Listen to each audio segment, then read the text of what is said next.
Hello everyone, आज हम लोग पढ़ने वाले हैं क्लास 9th की विज्ञान की बुक से चैप्टर नंबर 2। क्या हमारे आसपास के पदार्थ शुद्ध हैं। पिछली क्लास में हमने चैप्टर 1 कंप्लीट कर लिया है। अगर आपने वो वीडियो नहीं देखी है तो आप प्ले लिस्ट में जाकर देख सकते हैं। तो चलिए शुरू करते हैं आज की क्लास। पिछली क्लास में हमने पदार्थ के बारे में पढ़ा था कि पदार्थ कितने तरह के होते हैं और उनकी भौतिक अवस्थाएं क्या होती हैं। आज के चैप्टर में भी हम पदार्थ के बारे में पढ़ेंगे कि पदार्थ शुद्ध होते हैं या नहीं होते, किस तरह के पदार्थ को शुद्ध कहा जाता है और किस तरह के पदार्थ को शुद्ध नहीं कहा जाता। यहाँ लिखा है, एक साधारण व्यक्ति के लिए शुद्ध का अर्थ होता है कि पदार्थ में कोई मिलावट ना हो, लेकिन वैज्ञानिकों के लिए ये सभी वस्तुएं विभिन्न पदार्थों के मिश्रण हैं, अतः शुद्ध नहीं है। यह लिखा है, एक सिंपल पर्सन के लिए, एक साधारण व्यक्ति के लिए शुद्ध का मतलब क्या होता है। शुद्ध का मतलब ये होता है कि वो जो कोई भी पदार्थ खरीदता है तो उसमें कोई मिलावट ना हो। लेकिन वैज्ञानिक ऐसा नहीं मानते। वैज्ञानिक सभी वस्तुएं जो बाज़ार से खरीदी जाती हैं या फिर दूसरी जो वस्तुएं होती हैं वो अलग अलग पदार्थों के मिश्रण है, यानी कि अलग अलग पदार्थों से मिली हुई होती है, अलग अलग पदार्थ मिले हुए होते हैं और ये सभी वस्तुएं मिश्रण होते हैं, यानी कि शुद्ध नहीं होते। उदाहरण के लिए दूध, जल, वसा, प्रोटीन आदि का मिश्रण है। एक सिंपल पर्सन के लिए, साधारण व्यक्ति के लिए दूध क्या होना चाहिए कि उसमें पानी की मिलावट नहीं होनी चाहिए, दूध प्योर होना चाहिए। लेकिन वैज्ञानिक क्या कहते हैं कि दूध भी एक मिश्रण है, उसमें भी मिलावट है। किस चीज़ की मिलावट है? जल की, वसा की, प्रोटीन की। ये सभी पदार्थ दूध में मिले होते हैं, इसलिए दूध क्या है? एक मिश्रण है। जब एक वैज्ञानिक किसी पदार्थ को शुद्ध कहता है तो इसका तात्पर्य है कि उस पदार्थ में मौजूद सभी कण समान रासायनिक प्रकृति के हैं। एक वैज्ञानिक किसी पदार्थ को शुद्ध किस तरह कहता है? एक वैज्ञानिक किसी पदार्थ को शुद्ध तभी कह सकता है क्योंकि वो जो पदार्थ होता है उसके जो सभी कण होंगे, उनकी जो केमिकल नेचर होगी, जो रासायनिक प्रकृति होगी, इन सभी की सेम होनी चाहिए।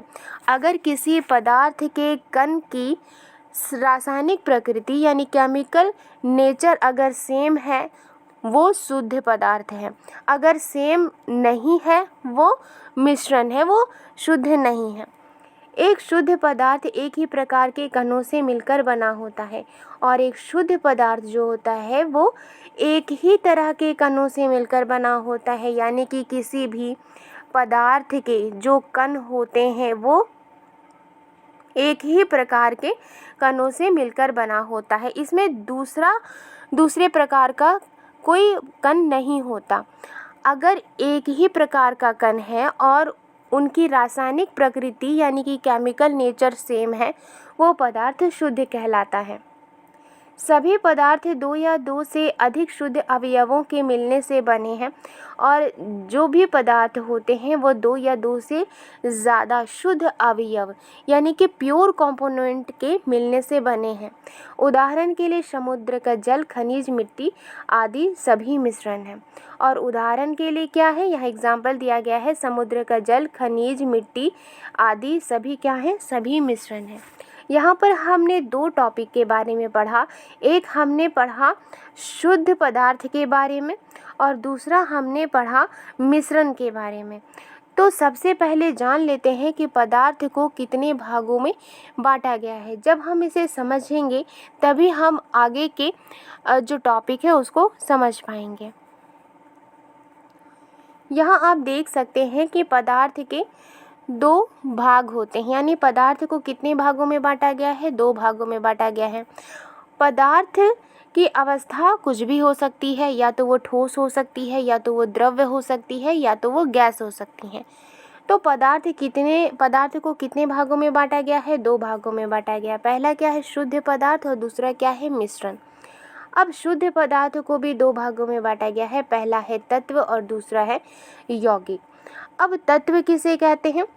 तत्व ये सरल पदार्थों में विभक्त नहीं किए जा सकते, यानी कि जो तत्व होते हैं इन्हें डिवाइड नहीं किया जा सकता है। जैसे कि पीरियोडिक टेबल आपने पढ़ा होगा, पीरियोडिक टेबल में जितने भी एलिमेंट होते हैं यानी जितने भी तत्व हैं वो प्योर हैं, उदाहरण के लिए कॉपर, ऑक्सीजन, लोहा, हाइड्रोजन, पारा, ये सब क्या है? ये सब तत्व हैं। यौगिक किसे कहते हैं? तत्व, दो या दो से ज़्यादा तत्व जब आपस में मिलते हैं उन्हें यौगिक कहा जाता है।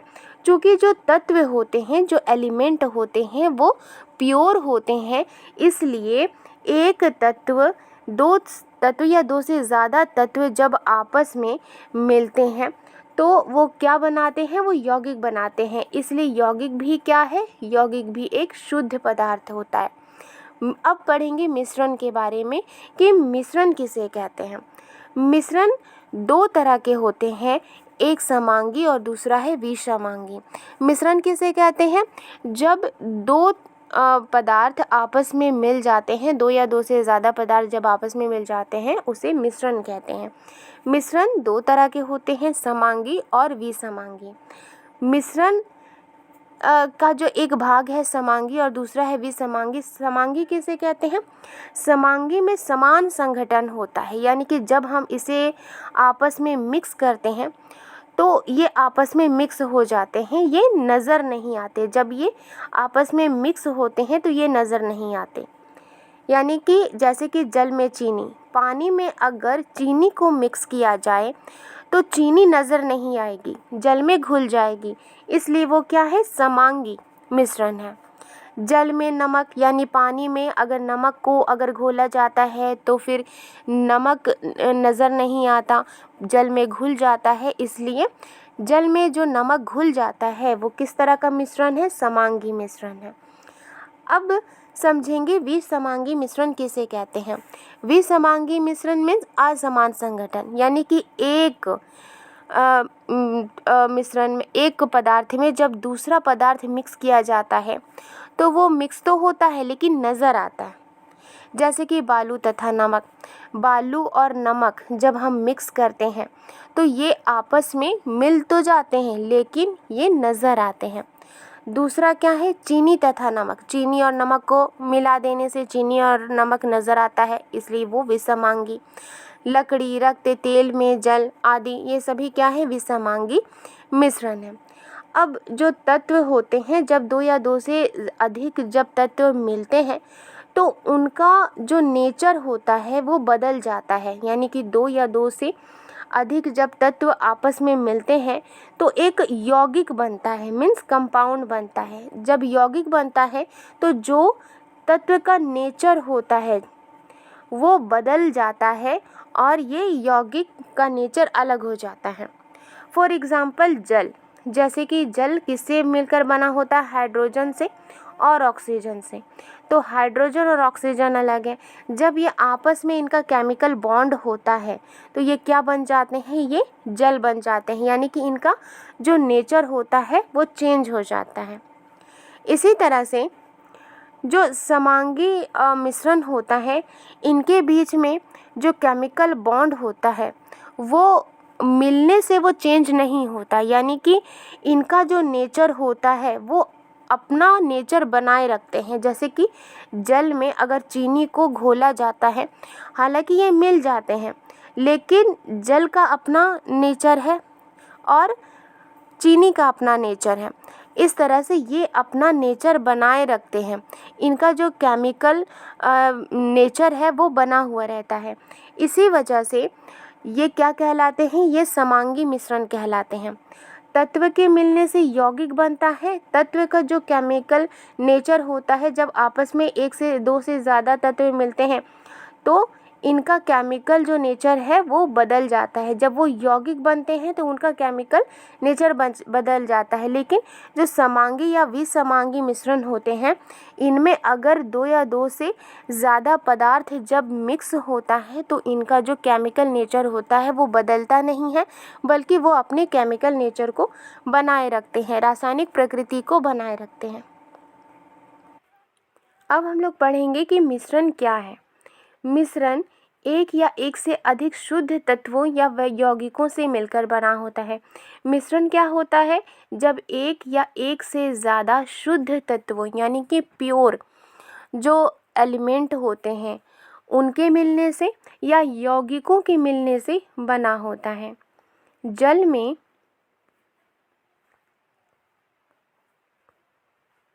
घुले हुए सोडियम क्लोराइड को वाष्पीकरण या आसवन विधि द्वारा जल से पृथक किया जा सकता है। यद्यपि सोडियम क्लोराइड अपने आप में एक शुद्ध पदार्थ है और इसे भौतिक विधि के द्वारा इसके रासायनिक अवयवों में पृथक नहीं किया जा सकता है। इसी प्रकार चीनी एक पदार्थ है क्योंकि ये एक ही प्रकार का शुद्ध अवयव रखता है और इसका यौगिक समान रहता है। यानी कि पानी में जब सोडियम क्लोराइड को मिक्स किया जाता है, घोला जाता है, तो पानी से सोडियम क्लोराइड को फिर अलग कैसे किया जा सकता है? वाष्पीकरण के जरिए, यानी कि इवेपोरेशन के जरिए या आसवन के जरिए इन्हें अलग किया जा सकता है।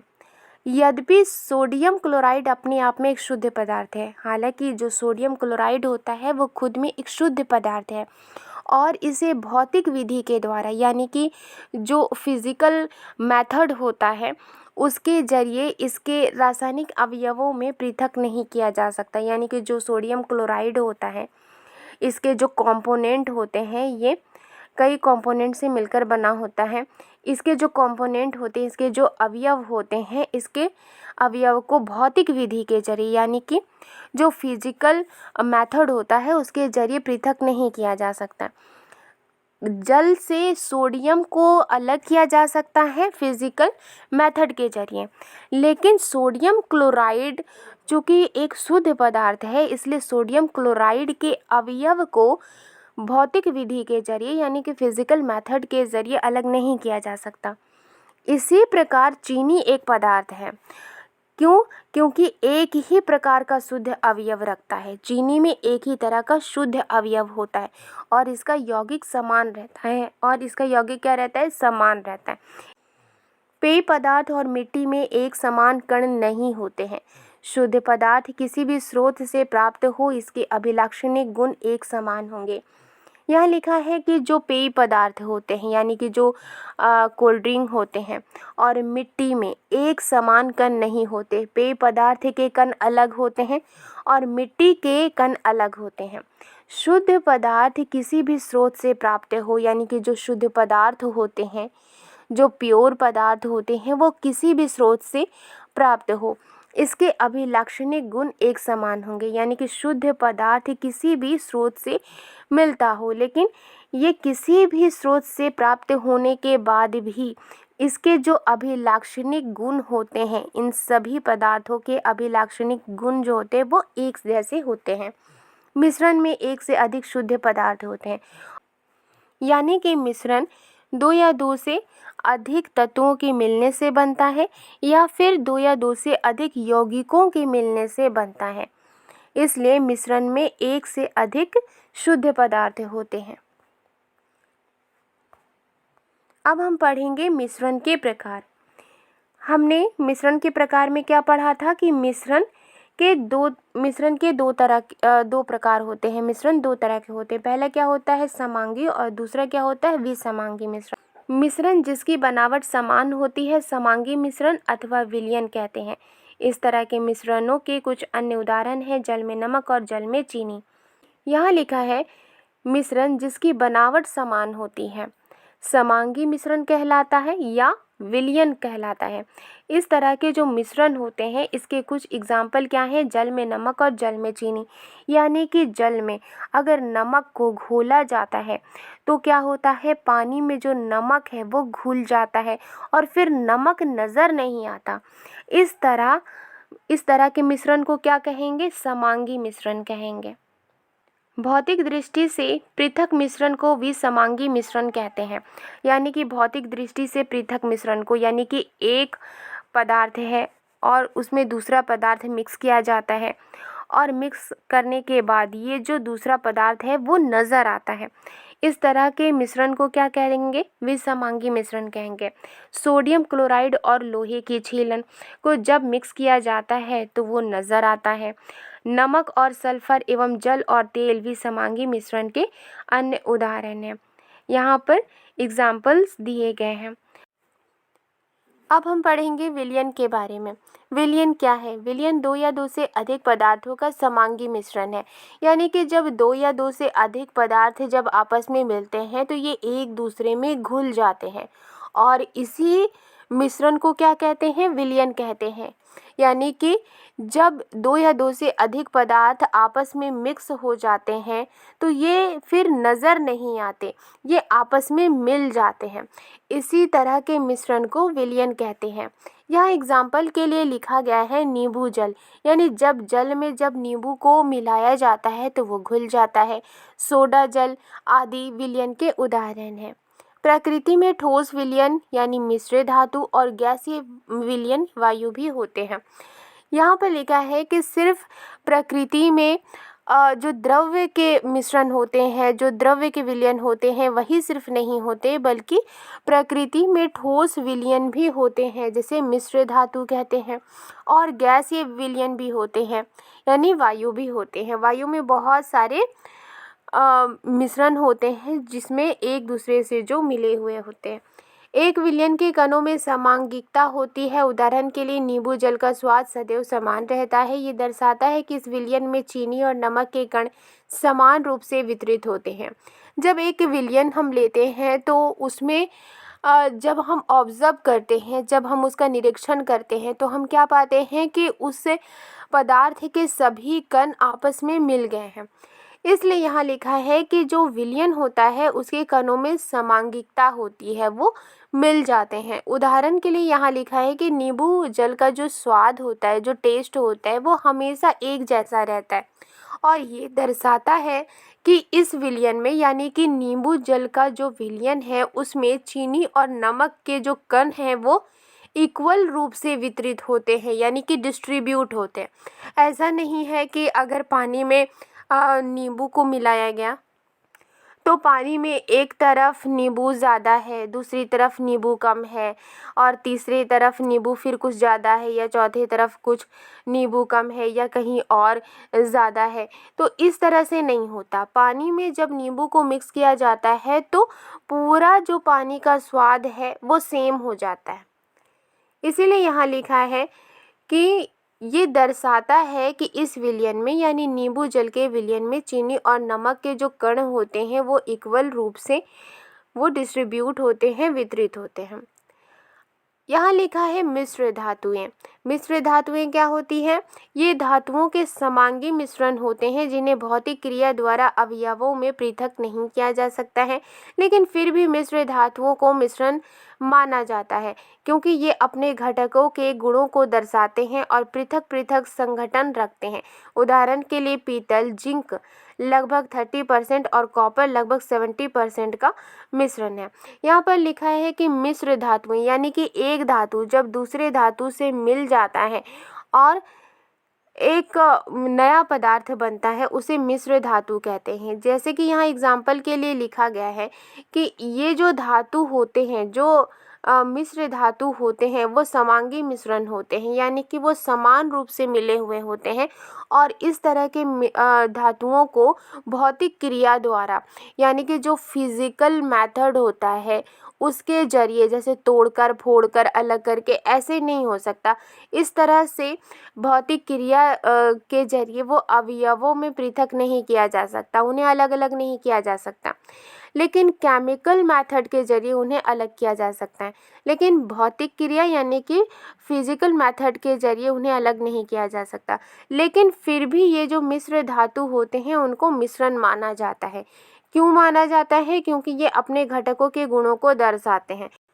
यानी कि हालांकि इन मिश्र धातुओं को भौतिक क्रिया के जरिए अलग नहीं किया जा सकता, लेकिन फिर भी इन मिश्र धातुओं को मिश्रण ही माना जाता है क्योंकि ये अपने घटकों के गुणों को दर्शाते हैं। इनमें जो भी घटक होते हैं उनके अपने अपने गुण होते हैं और वो अलग अलग संघटन रखते हैं। एग्जाम्पल के लिए यहाँ लिखा है पीतल। पीतल में क्या होता है? जिंक होता है और कॉपर होता है। पीतल में जिंक होता है लगभग 30% और कॉपर होता है लगभग 70%। जिंक और कॉपर मिलकर क्या बना? पीतल बना। और इसलिए ये जो पीतल है वो क्या है? मिश्रण है। किसी विलयन को दो भागों विलायक और विलय में बांटा जाता है। विलयन का वो घटक जिनकी मात्रा दूसरे से अधिक होती है जो दूसरे घटकों को विलयन में मिलाता है उसे विलायक कहते हैं। विलयन का वह घटक प्रायः कम मात्रा में होता है जो कि विलायक में घुला होता है, उसे विलेय कहते हैं। यहाँ क्या लिखा है, किसी विलयन के दो भागों। अब जो विलयन है इसमें दो पदार्थ मिक्स हैं, एक वो जो खुद में घोलता है और दूसरा वो जो घुल जाता है। तो जो विलयन होता है उन्हें दो भागों में बांटा जाता है। पहला क्या है, विलायक, और दूसरा क्या है, विलय। अब विलायक और विलय किसे कहते हैं, विलयन का वह घटक जिनकी मात्रा दूसरे से अधिक होती है। यानी कि दो पदार्थ है, दोनों पदार्थों में से एक पदार्थ की मात्रा जिसकी ज़्यादा होगी उसे क्या कहते हैं, विलायक कहते हैं। और ये दूसरे घटक को विलयन में मिलाता है, यानी कि इसमें मिक्स कर देता है। और विलयन का वह घटक जो कम होता है उसे विलायक कहते हैं, उसे विलेय कहते हैं। जैसे कि एग्जाम्पल लीजिए कि एक हमने यहाँ पर एग्जाम्पल लिया नींबू पानी का या फिर पानी में चीनी घोलने का। तो जो पानी है वो खुद में घोल लेता है, इसीलिए उसे क्या कहेंगे, उसे कहेंगे विलायक। और चूंकि पानी में कौन घुला, चीनी, तो चीनी क्या है, वो है विलेय। और दोनों मिलकर क्या हुआ, और दोनों मिलकर हमें मिलता है विलयन। ये पानी है और ये है चीनी यानी कि शुगर। पानी खुद में घोल लेता है चीनी को, इसलिए इसे कहते हैं विलायक। और चीनी घुल जाती है इसीलिए इसे कहते हैं विलेय। और दोनों मिलकर क्या बनता है, विलयन। जब आपस में ये दोनों मिक्स हो जाते हैं तो इसे क्या कहते हैं, विलयन कहते हैं। यह एग्जाम्पल के लिए लिखा है, चीनी और जल का विलयन एक तरल घोल में ठोस का उदाहरण है। चीनी और जल को जब लेते हैं तो ये एक तरल घोल में यानी कि लिक्विड में ठोस का उदाहरण है। ठोस कौन है, चीनी है। इसमें चीनी विलेय है क्योंकि ये घुल जाती है, और जल विलायक है क्योंकि ये खुद में घोल लेता है।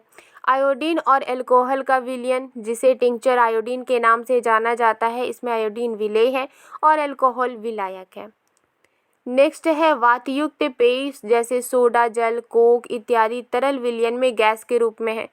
यानी कि जब हम कोल्ड ड्रिंक वगैरह पीते हैं तो जब हम उसके बॉटल के ढक्कन को खोलते हैं तो उसमें एक गैस निकलती है। तो ये किस तरह का रूप है, किस तरह का उदाहरण है, तरल विलयन में, यानी लिक्विड में गैस के रूप में ये मिला होता है। इनमें कार्बन डाइऑक्साइड गैस विलेय और जल विलायक है। और कोल्ड ड्रिंक वगैरह में जो कार्बन डाइऑक्साइड गैस होता है वो विलेय होता है, यानी कि वो जल में मिला होता है। और जल विलायक है, जल खुद में उसे घोल लेता है। नेक्स्ट है, वायु गैस में गैस का विलयन है। ये मुख्यतः दो घटकों ऑक्सीजन 21% और नाइट्रोजन 78% का समांगी मिश्रण है। वायु गैस में गैस का विलयन है, यानी कि गैस मिला हुआ होता है। और ये मुख्यतः दो घटकों यानी ऑक्सीजन 21% होता है और नाइट्रोजन 78% होता है, और ये दोनों मिले होते हैं, इसका ये समांगी मिश्रण है, यानी कि ये समान रूप से मिले होते हैं। नाइट्रोजन को वायु का विलायक कहा जाता है। नाइट्रोजन को वायु का विलायक यानी कि नाइट्रोजन खुद में दूसरे गैस को घोल लेता है। वायु में दूसरी गैसें बहुत कम मात्रा में उपलब्ध होती हैं। नाइट्रोजन वायुमंडल में बहुत ज़्यादा मात्रा में पाया जाता है, और इसीलिए और जो दूसरे जो गैस होते हैं उन्हें वो अपने में खुद में वो घोल लेता है, खुद में मिला लेता है, इसीलिए नाइट्रोजन को वायु का विलायक कहा जाता है। वायु में दूसरी गैसें बहुत कम मात्रा में उपलब्ध होती हैं, नाइट्रोजन सबसे ज़्यादा होती है और दूसरी जो गैसें होती हैं वो कम होती हैं। नेक्स्ट है, विलयन के गुण। विलयन एक समांगी मिश्रण है। विलयन के क्या गुण है, क्या प्रॉपर्टीज़ हैं, क्या खासियत है। पहली खासियत ये है, पहला गुण ये है कि विलयन एक समांगी मिश्रण है। विलयन क्या है, समांगी मिश्रण है, यानी कि जो भी पदार्थ होंगे उसके कण आपस में मिक्स हो जाएंगे, समान रूप से डिस्ट्रीब्यूट होंगे, समान रूप से वितरित होंगे। हमने एग्जाम्पल लिया था वाटर और शुगर का, तो वाटर खुद में घोल लेता है शुगर को, और शुगर चूँकि वो सॉलिड होता है यानी ठोस होता है, और जब वो पानी में मिक्स हो जाता है तो उसके जो कण होते हैं वो पानी में पूरी तरह से मिल जाते हैं। इस तरह से जो विलयन बनता है वो क्या है, एक समांगी मिश्रण है। मीन्स कि इसके कण और इसके कण आपस में समान रूप से डिस्ट्रीब्यूट हो जाते हैं, समान रूप से वितरित होते हैं, और इसीलिए जो पानी का स्वाद होता है, जैसे नींबू जल होता है, जो पानी का स्वाद होता है, जो टेस्ट होता है वो इक्वल होता है। और इस तरह से बहुत सारे हम एग्जाम्पल ले सकते हैं। नेक्स्ट है, विलयन के कण व्यास में 1 नैनोमीटर से भी छोटे होते हैं, इसलिए वे आँख से नहीं देखे जा सकते। जो विलयन के कण होते हैं उनका जो व्यास होता है वो 1 नैनोमीटर से भी छोटा होता है, इसलिए हम उसे आँख से नहीं देख सकते हैं। अपने छोटे आकार के कारण विलयन के कण गुजर रही प्रकाश की किरण को फैलाते नहीं हैं, इसलिए विलयन में प्रकाश का मार्ग दिखाई नहीं देता है। नेक्स्ट प्रॉपर्टीज़ है, नेक्स्ट जो खासियत है, जो गुण है वो क्या है कि जो विलयन के कण होते हैं वो उनका जो आकार होता है इतना छोटा होता है कि वो गुजर रही प्रकाश की किरण को, यानी कि जब उनके ऊपर प्रकाश पड़ता है तो उन प्रकाश की किरण को वो फैलाते नहीं हैं, इसलिए विलयन में प्रकाश का मार्ग दिखाई नहीं देता है। यानी कि जब आप नॉर्मल पानी को जब देखोगे, जैसे समुद्र की ही बात लेते हैं, जब आप समुद्र में गोता लगाते हैं तो जब आप ऊपर से समुद्र के अंदर रहेंगे तो ऊपर से देखेंगे तो जो सूरज की किरणें हैं वो अंदर की ओर आती हैं, एक मार्ग सा हमें नज़र आता है। जो सूरज की किरणें होती हैं जब पानी की सतह पर पड़ती हैं तो वो पानी के अंदर तक जाती हैं सूरज की किरणें, और एक मार्ग सा हमें नज़र आता है।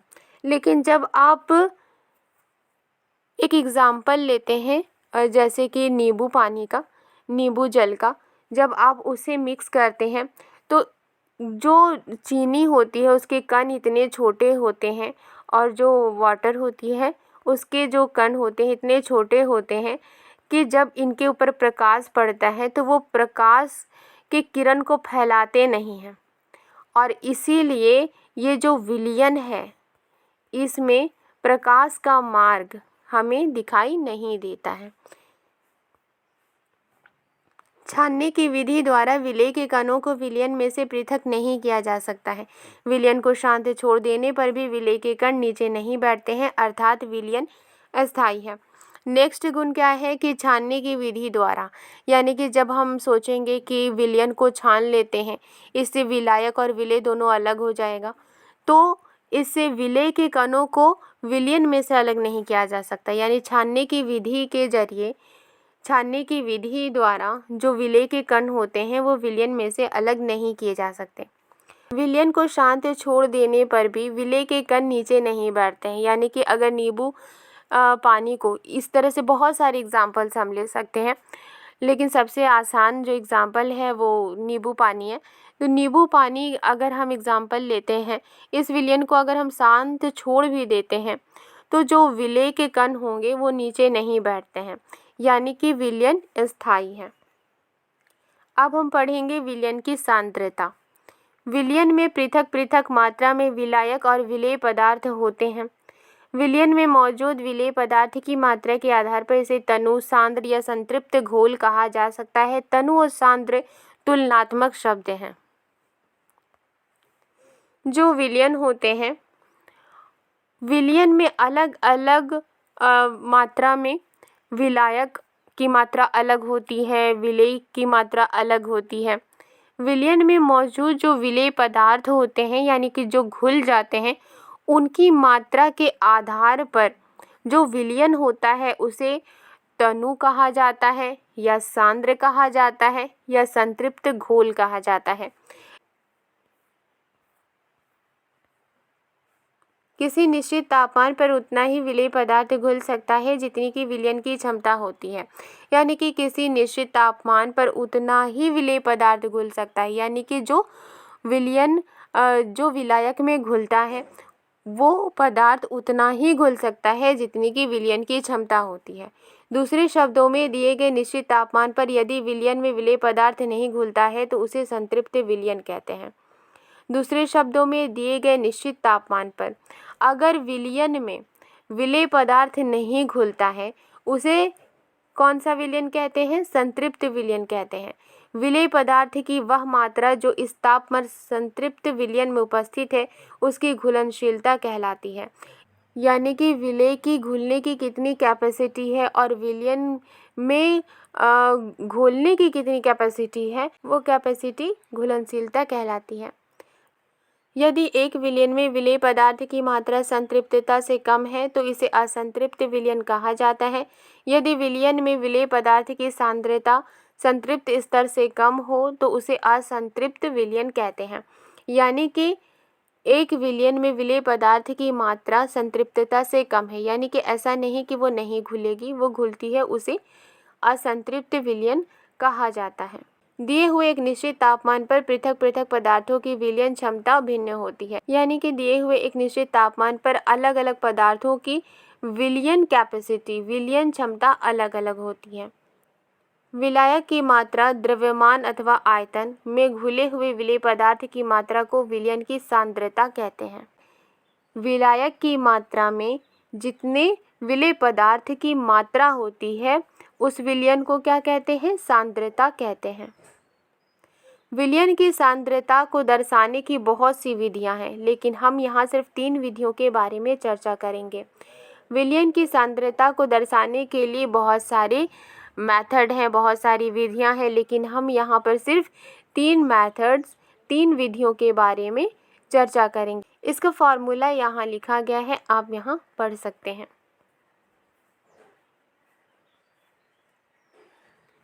ये 3 फॉर्मूला लिखा हुआ है। नेक्स्ट हम पढ़ेंगे निलंबन क्या है। विसमांगी घोल जो ठोस द्रव्य में परिक्षेपित हो जाता है, निलंबन कहलाता है। निलंबन एक विसमांगी मिश्रण है जिसमें विलेय पदार्थ कण घुलते नहीं हैं बल्कि माध्यम की समष्टि में निलंबित रहते हैं। ये निलंबित कण आंखों से देखे जा सकते हैं। यानी कि निलंबन क्या है? विसमांगी घोल, यानी कि ऐसा घोल जिसमें एक पदार्थ दूसरे पदार्थ से मिक्स तो हो जाता है लेकिन वो नज़र आता है, इसे क्या कहेंगे? निलंबन कहा जाता है। निलंबन एक विसमांगी मिश्रण होता है जिसमें जो विलेय पदार्थ के कण होते हैं वो घुलते नहीं हैं बल्कि माध्यम की समष्टि में निलंबित रहते हैं। ये निलंबित कण आंखों से देखे जा सकते हैं, यानी कि इसे आंखों से देखा जा सकता है। समांगी मिश्रण में क्या था कि पदार्थ के कण को देखा नहीं जा सकता है, लेकिन असमांगी मिश्रण में क्या है कि पदार्थ के कण को देखा जा सकता है। निलंबन के गुणधर्म, यह एक विसमांगी मिश्रण है, यानी कि इसके पदार्थ के कणों को हम देख सकते हैं। ये कण आंखों से देखे जा सकते हैं। ये निलंबित कण प्रकाश की किरण को फैला देते हैं। समांगी मिश्रण में क्या था कि प्रकाश की किरण को वो नहीं फैलाते, लेकिन जो निलंबित कण होते हैं वो प्रकाश की किरण को फैला देते हैं, जिससे उसका मार्ग दृष्टिगोचर हो जाता है, यानी कि उनसे जो प्रकाश की किरण के जो मार्ग होते हैं वो नज़र आते हैं। जब इसे शांत छोड़ देते हैं तब ये कण नीचे की ओर बैठ जाते हैं, अर्थात निलंबन अस्थायी होता है। छानन विधि द्वारा इन कणों को मिश्रण से पृथक किया जा सकता है, यानी कि जब इसे शांत छोड़ देते हैं पदार्थ के कण नीचे की ओर बैठ जाते हैं, यानी कि निलंबन अस्थायी होता है। छानन विधि द्वारा यानी छानने की विधि द्वारा इन कणों को मिश्रण से अलग किया जा सकता है। जब सभी कण नीचे बैठ जाते हैं तो निलंबन समाप्त हो जाता है तथा विलयन में प्रकाश की किरण का प्रकीर्णन रुक जाता है। यानी कि जब सभी कण नीचे बैठ जाते हैं, फॉर एग्जाम्पल कि अगर ये एक विलयन है, इसमें जो विलेय है उसके कण, उसके पदार्थ हम देख सकते हैं, और जब इन्हें हम इसी तरह छोड़ देते हैं तो इसके जो कण होते हैं वो क्या होते हैं? वो नीचे की ओर बैठ जाते हैं। इससे निलंबन समाप्त हो जाता है, यानी कि जो घुलने की जो प्रक्रिया है वो समाप्त हो जाती है और विलयन में प्रकाश की किरण का प्रकीर्णन रुक जाता है। अब हम पढ़ेंगे कोलाइडल विलयन क्या है। क्रियाकलाप 2.2 में समूह दा के द्वारा प्राप्त मिश्रण के कोलाइड या कोलाइडल विलयन कहा जाता है। क्रियाकलाप 2.2 को हम लोग पढ़ लेते हैं कि क्रियाकलाप 2.2 में क्या है। क्रियाकलाप 2.2 में क्लास को 4 ग्रुप में बांटा गया, आ, ब, सा और दा में। आ ग्रुप को दिया गया कॉपर सल्फेट के कुछ क्रिस्टल, बा ग्रुप को दिया गया 1 चम्मच कॉपर सल्फेट, सा ग्रुप को दिया गया चौक या चूर्ण या गेहूं का आटा और दा ग्रुप को दिया गया दूध या स्याही की कुछ बूंदें। इन्हें सैंपल को कांच की छड़ की मदद से पानी में मिलाने को कहा गया। इसके बाद टॉर्च से प्रकाश की किरण को बीकर पर डालने के लिए कहा गया और इसके बाद मिश्रण को कुछ देर शांत छोड़ देने के लिए कहा गया। इन्हें कहा गया कि ऑब्जर्व करें कि क्या प्रकाश की किरण का मार्ग दिखाई देता है, क्या मिश्रण स्थिर है, क्या मिश्रण के कण नीचे बैठना शुरू करते हैं। मिश्रण को छान लेने के लिए कहा गया और इनसे पूछा गया कि क्या छानक पत्र पर कुछ शेष बचा है, यानी कि जो विलयन होगा उसमें से जो विलेय के पदार्थ होंगे उसमें से किसी के कण छानक पत्र पर होंगे और किसी के कण छानक पत्र पर नहीं होंगे। जो ग्रुप दा थे उनको क्या दिया गया था, उनको दिया गया था दूध या स्याही की कुछ बूंदें और जब उन्होंने पानी में उसे मिलाया था, इस तरह के विलयन को क्या कहते हैं, कोलाइड विलयन कहते हैं। कोलाइड के कण विलयन में समान रूप से फैले होते हैं। जो कोलाइड के कण होते हैं वो विलयन में इक्वल रूप से फैले हुए होते हैं, कहीं ज़्यादा कहीं कम नहीं होते हैं, इक्वल रूप से विलयन में फैले हुए होते हैं। किसके कण, कोलाइड के कण विलयन में समान रूप से फैले होते हैं। निलंबन की अपेक्षा कणों का आकार छोटा होने के कारण ये मिश्रण समांगी प्रतीत होता है, लेकिन वास्तविकता में विलयन विषमांगी मिश्रण है, जैसे दूध। यहाँ लिखा है निलंबन की अपेक्षा, यानी कि निलंबन के अपेक्षा जो कणों के आकार होते हैं उनका छोटा होता है, लेकिन छोटा होने के कारण ये मिश्रण समांगी प्रतीत होता है, यानी ऐसा प्रतीत होता है कि ये मिले हुए हैं, लेकिन हकीकत में ये जो विलयन होता है वो मिश्रण समांगी नहीं होता, बल्कि ये मिश्रण विसमांगी मिश्रण होता है, जैसे कि दूध। यानी कि जो दूध होते हैं उनमें क्या होता है, उनमें प्रोटीन होता है, उनमें वसा होता है, उनमें पानी होता है। ये हालांकि ये मिक्स हो जाते हैं, लेकिन फिर भी ये मिक्स होने के बाद भी इनके कणों के आकार छोटे होते हैं, लेकिन फिर भी ये मिश्रण समांगी प्रतीत तो होते हैं, लेकिन ये मिश्रण समांगी नहीं होते, बल्कि ये इनके मिश्रण विसमांगी होते हैं। यानी कि जो दूध एक तरह का एग्जाम्पल लिया गया है, ये किस तरह का मिश्रण है, विसमांगी मिश्रण है।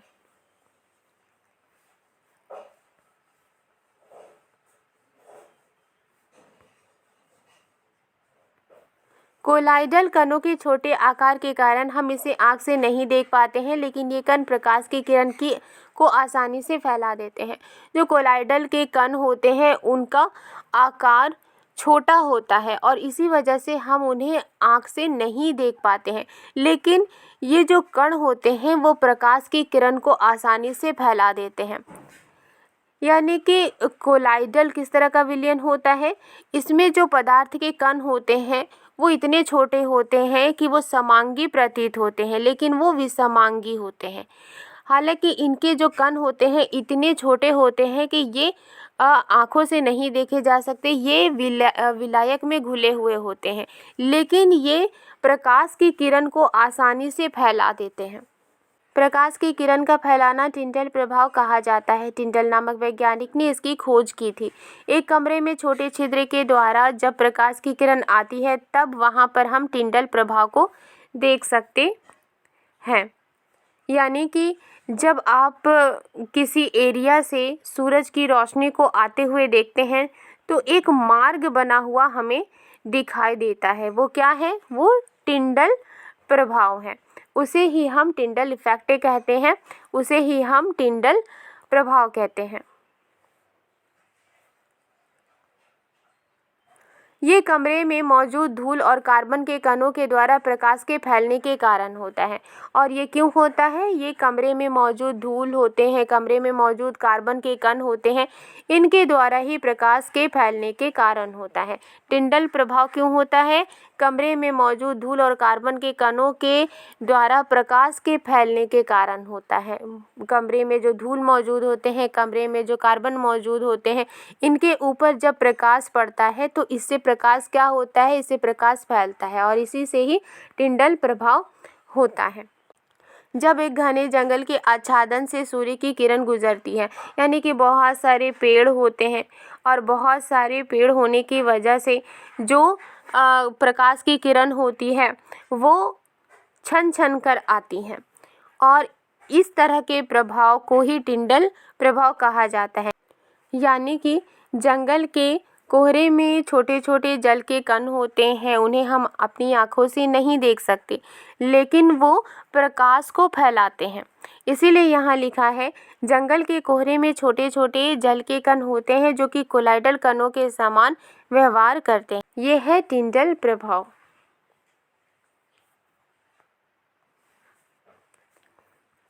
नेक्स्ट है कोलाइड के गुणधर्म। यह एक विसमांगी मिश्रण है। हालांकि इसके कण बहुत छोटे होते हैं, ये समांगी मिश्रण प्रतीत होते हैं, लेकिन ये एक विसमांगी मिश्रण होते हैं। कोलाइड के कणों का आकार इतना छोटा होता है कि ये पृथक रूप से आंखों से नहीं देखे जा सकते। ये इतने बड़े होते हैं कि प्रकाश की किरण को फैलाते हैं तथा उसके मार्ग को दृश्य बनाते हैं। जब इनको शांत छोड़ दिया जाता है तब ये कण तल पर बैठते हैं, अर्थात ये अस्थायी होते हैं। ये छानन विधि द्वारा मिश्रण से पृथक नहीं किए जा सकते, यानी कि छानने की विधि द्वारा मिश्रण से अलग नहीं किए जा सकते, किंतु एक विशेष विधि अपकेंद्रीकरण तकनीक द्वारा पृथक किए जा सकते हैं। कोलाइडल विलयन परिक्षिप्त प्रावस्था और परिक्षेपण माध्यम से बनता है। मीन्स कि यहाँ पर आप देख सकते हैं परिक्षिप्त प्रावस्था क्या है, यानी कि जो कण होंगे वो द्रव्य में होंगे, द्रव्य फॉर्म में होंगे, और ये जो द्रव्य है इनका माध्यम क्या है? इनका माध्यम है गैस, जैसे कि एरोसोल, और इनका उदाहरण है कोहरा, बादल, कुहासा। नेक्स्ट है ठोस, यानी कि कोई कण अगर ठोस अवस्था में है, उसका जो माध्यम अगर गैस है तो इसके प्रकार क्या होंगे? एरोसोल। एग्जाम्पल के लिए यहाँ दिया गया है धुआं, स्वचालित वाहन का निथार। नेक्स्ट है अगर कण गैसीय अवस्था में है, इसका माध्यम क्या है? द्रव्य। इसके प्रकार क्या है? फोम। और इसके एग्जाम्पल क्या है? Shaving cream.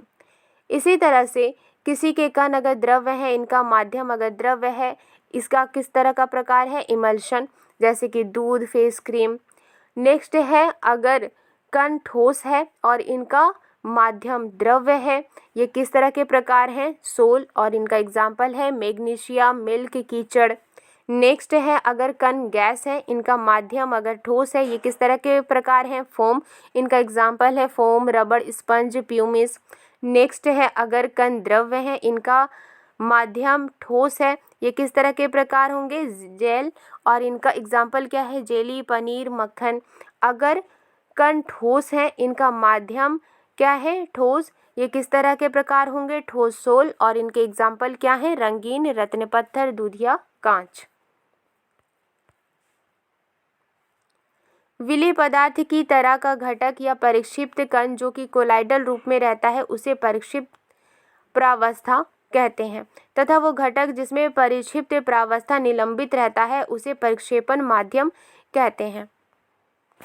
यानी कि विलेय पदार्थ की तरह, यानी कि जो विलायक में घुल जाता है, विलेय पदार्थ की तरह का घटक या परिक्षिप्त कण जो कि कोलाइडल रूप में रहता है उसे परिक्षिप्त प्रावस्था कहते हैं, और वो घटक जिसमें परिक्षिप्त प्रावस्था निलंबित रहता है उसे परिक्षेपण माध्यम कहते हैं। जैसे कि आप यहाँ देख सकते हैं, ये क्या है? कण है, और इनका माध्यम क्या है? गैस है। इसलिए कण अगर द्रव्य अवस्था में है इसे परिक्षिप्त प्रावस्था कहेंगे, इसका माध्यम क्या है? गैस, इसे कहेंगे परिक्षेपण माध्यम। कोलाइडल को परिक्षेपण माध्यम, ठोस, द्रव्य या गैस की अवस्था और परिक्षिप्त प्रावस्था के अनुसार वर्गीकृत किया जाता है। यानी यहाँ पर आप देख सकते हैं कि इसके अकॉर्डिंग ही इसके प्रकार होते हैं। इन्हें डिस्ट्रीब्यूट किया जाता है, इन्हें बांटा जाता है।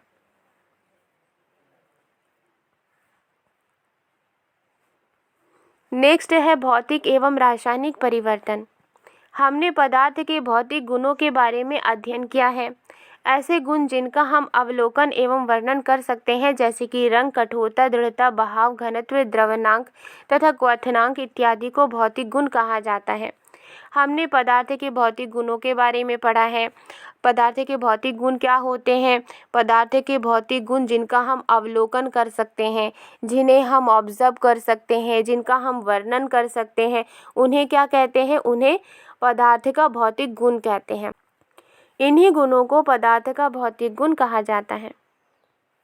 अवस्थाओं का अंतरूपांतरण एक भौतिक परिवर्तन है, क्योंकि ये परिवर्तन पदार्थों के संगठन में बिना परिवर्तन किए होते हैं और उनकी रासायनिक प्रकृति में भी कोई परिवर्तन नहीं होता है।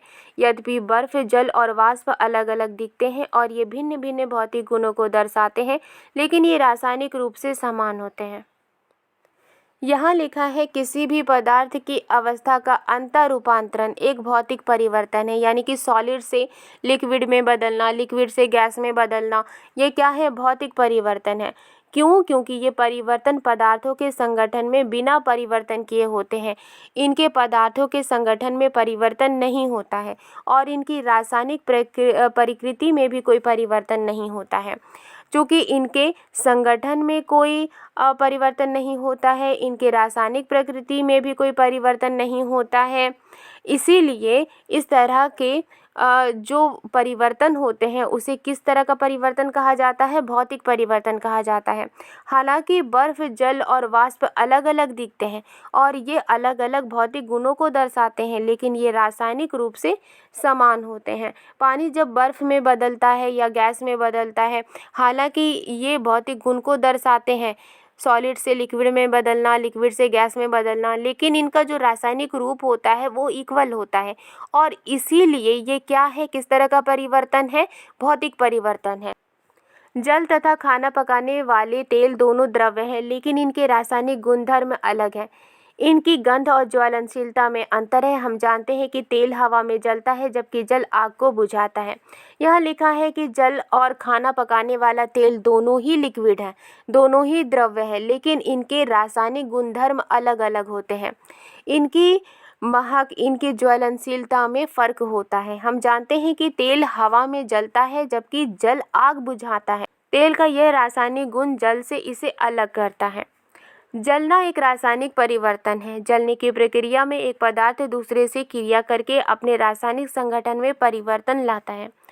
और तेल का रासायनिक गुण क्या है? जलना।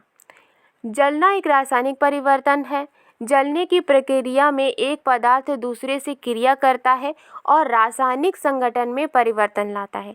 रासायनिक परिवर्तन पदार्थ के रासायनिक गुणधर्मों में परिवर्तन लाता है और जब रासायनिक परिवर्तन होता है, पदार्थ के रासायनिक गुणधर्म में परिवर्तन होता है तथा हम नया पदार्थ पाते हैं।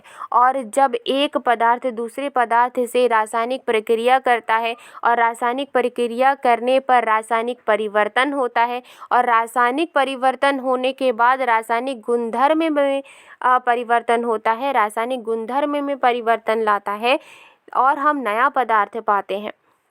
रासायनिक परिवर्तन को रासायनिक प्रतिक्रिया भी कहा जाता है और रासायनिक परिवर्तन को क्या कहा जाता है? रासायनिक प्रतिक्रिया भी कहा जाता है। जब एक पदार्थ दूसरे पदार्थ से रासायनिक प्रक्रिया करता है और रासायनिक प्रक्रिया से रासायनिक परिवर्तन होता है और रासायनिक परिवर्तन से रासायनिक गुणधर्म में परिवर्तन होता है, इस तरह से हम क्या कह सकते हैं कि ये एक रासायनिक परिवर्तन है और ये भौतिक परिवर्तन से अलग होता है। और रासायनिक परिवर्तन को रासायनिक प्रतिक्रिया भी कहा जाता है।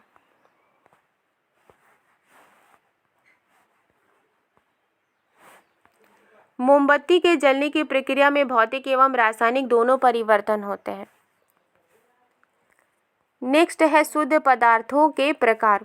शुद्ध पदार्थों के क्या प्रकार हैं? पदार्थों को उनके रासायनिक संगठन के आधार पर तत्वों या यौगिकों में वर्गीकृत किया जा सकता है। पहला क्या है? पहला है तत्व।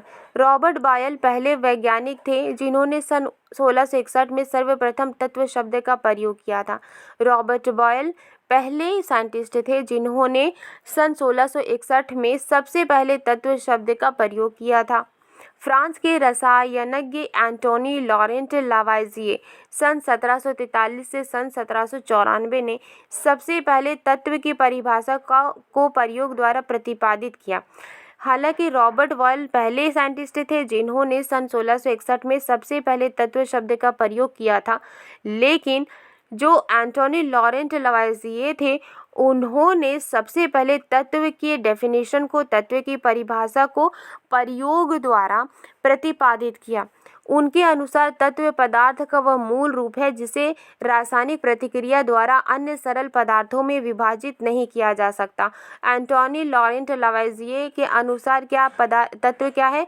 तत्व पदार्थ का वो मूल रूप है, यानी कि वो सबसे पहला शुरुआती रूप है जिसे रासायनिक प्रतिक्रिया के जरिए दूसरे सरल पदार्थों में विभाजित नहीं किया जा सकता, दूसरे सरल पदार्थों में बांटा नहीं जा सकता। तत्वों को साधारणतया धातु, अधातु तथा उपधातु में वर्गीकृत किया जा सकता है। धातुएं प्रायः दिए हुए निम्न गुणधर्मों में से सभी को या कुछ को प्रदर्शित करती हैं।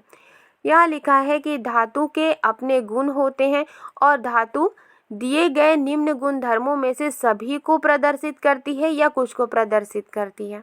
ये चमकीली होती है। धातु कैसी होती है? धातु चमकीली होती है। ये चांदी जैसी सफ़ेद या सोने की तरह पीले रंग की होती है। या तो धातु चांदी जैसी सफ़ेद होगी या तो धातु सोने की तरह पीले रंग की होती है। ये ताप तथा विद्युत की सुचालक होती है, यानी कि जो धातु होते हैं उनसे ताप गुजरता है, उनसे विद्युत गुजरता है। ये तन्य होती है और इनको तार के रूप में खींचा जा सकता है। तन्य मीन्स इन्हें तार के रूप में खींचा जा सकता है। ताप तथा विद्युत की सुचालक मीन्स कि जो धातु होते हैं, जो मेटल होते हैं, वो गर्म हो जाते हैं। अगर उनमें करंट दिया जाए तो उनमें विद्युत भी आता है। और ये तन्य होती है, यानी कि इनको तार के रूप में खींचा जा सकता है। ये आघातवर्धक होती हैं, इनको पीटकर महीन चादरों में ढाला जा सकता है। ये प्रतिध्वनि पूर्ण होती हैं। सोना, चांदी, तांबा, लोहा, सोडियम, पोटेशियम इत्यादि धातु के उदाहरण हैं। पारा धातु होते हुए भी कमरे के तापमान पर द्रव्य है। अधातुएं दिए गए निम्न गुणों में से प्रायः कुछ को या सभी को प्रदर्शित करती है। अधातुएं जो होती है, यहाँ गुण दिए गए हैं। अधातुएं इन सभी गुणों को प्रदर्शित करती है या इनमें से कुछ गुणों को अधातुएं प्रदर्शित करती हैं। अधातुओं के गुण क्या हैं? यहाँ लिखा है ये विभिन्न रंगों की होती हैं, यानी कि ये अलग अलग रंगों की होती हैं।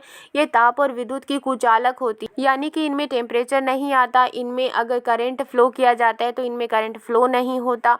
ये विद्युत की कुचालक होती है। ये चमकीली, प्रतिध्वनिपूर्ण और आघातवर्धक नहीं होती है, यानी कि ये चमकीली नहीं होती है, ये प्रतिध्वनिपूर्ण नहीं होती है और ये आघातवर्धक नहीं होती है। आघातवर्धक मीन्स इन्हें शीट के रूप में बदला नहीं जा सकता है। हाइड्रोजन, ऑक्सीजन, आयोडीन, कार्बन, कोल, कोक, ब्रोमीन, क्लोरीन इत्यादि अधातुओं के उदाहरण हैं। कुछ तत्व धातु और अधातु के बीच के गुणों को दर्शाते हैं, यानी कि कुछ तत्व होते हैं जो धातु के भी गुण को दर्शाते हैं और अधातु के भी गुण को दर्शाते हैं। इन्हें उपधातु कहा जाता है, जैसे बोरान, सिलिकॉन, जर्मेनियम इत्यादि। अभी तक ज्ञात तत्वों की संख्या 100 से अधिक है। इनमें से 92 तत्व प्राकृतिक हैं, जबकि शेष मानव निर्मित। अधिकतर तत्व ठोस होते हैं। 11 तत्व कमरे के तापमान पर गैस हैं। 2 तत्व पारा तथा ब्रोमीन कमरे के तापमान पर द्रव्य हैं। गैलियम तथा सीजियम तत्व कमरे के तापमान 303 केल्विन से कुछ अधिक तापमान पर द्रव्य अवस्था ले लेते हैं। नेक्स्ट देखते हैं। नेक्स्ट क्या है? यौगिक। एक यौगिक वह पदार्थ है जो कि 2 या 2 से अधिक तत्वों के नियत अनुपात में रासायनिक तौर पर संयोजन से बना है। यानी कि यौगिक किसे कहते हैं? यौगिक वह पदार्थ है जो 2 या 2 से अधिक तत्वों के मिलने से, नियत अनुपात में मिलने से रासायनिक तौर पर संयोजन से बना है। जब 2 या 2 से अधिक तत्व आपस में मिलते हैं उसे क्या कहते हैं? उसे यौगिक कहते हैं। मिश्रण और यौगिक के अंतर। मिश्रण क्या है? तत्व या यौगिक केवल मिश्रण बनाने के लिए मिलते हैं किंतु किसी नए यौगिक का निर्माण नहीं करते। तत्व और यौगिक सिर्फ मिश्रण बनाने के लिए मिलते हैं। तत्व और यौगिक को मिलाया जाता है, मिश्रण बनते हैं, लेकिन किसी नए यौगिक का निर्माण नहीं करते हैं। यौगिक क्या है? तत्व क्रिया करके नए यौगिक का निर्माण करते हैं। जब तत्व आपस में मिलते हैं, क्रिया करते हैं और एक नए यौगिक का निर्माण करते हैं। नेक्स्ट है मिश्रण का संगठन परिवर्तनीय होता है, यानी कि उनमें परिवर्तन होता है। मिश्रण का जो संगठन होता है वो उनमें परिवर्तन होता है। यौगिक नए पदार्थ का संगठन सदैव स्थायी होता है, यानी कि यौगिक से जो नए पदार्थ बनते हैं उनका संगठन सदैव स्थायी होता है। मिश्रण उसमें उपस्थित घटकों के गुणधर्मों को दर्शाता है, यानी कि मिश्रण में जो उपस्थित घटक होते हैं, मिश्रण उपस्थित घटकों के गुणधर्मों को दर्शाता है। नए पदार्थ के गुणधर्म पूरी तरह से भिन्न होते हैं, यानी यौगिक से जो नए पदार्थ बनते हैं उनके गुणधर्म पूरी तरह से अलग होते हैं। घटकों को भौतिक विधियों द्वारा सुगमता से पृथक किया जा सकता है और घटकों को भौतिक विधि द्वारा यानी फिजिकल मेथड के जरिए आसानी से अलग किया जा सकता है। घटकों को केवल रासायनिक या वैद्युत रासायनिक प्रतिक्रिया द्वारा ही पृथक किया जा सकता है और यौगिक से जो पदार्थ बनते हैं उनको सिर्फ रासायनिक या वैद्युत रासायनिक प्रतिक्रिया के जरिए ही अलग किया जा सकता है। उन्हें फिजिकल मेथड के जरिए अलग नहीं किया जा सकता, बल्कि रासायनिक या वैद्युत रासायनिक प्रतिक्रिया के जरिए ही यौगिक से बने हुए जो पदार्थ होते हैं उनके घटकों को अलग किया जा सकता है। आई होप ये वीडियो आपको पसंद आई है तो लाइक एंड सब्सक्राइब करना मत भूलिएगा। मिलती हूँ नेक्स्ट वीडियो में। Thank you.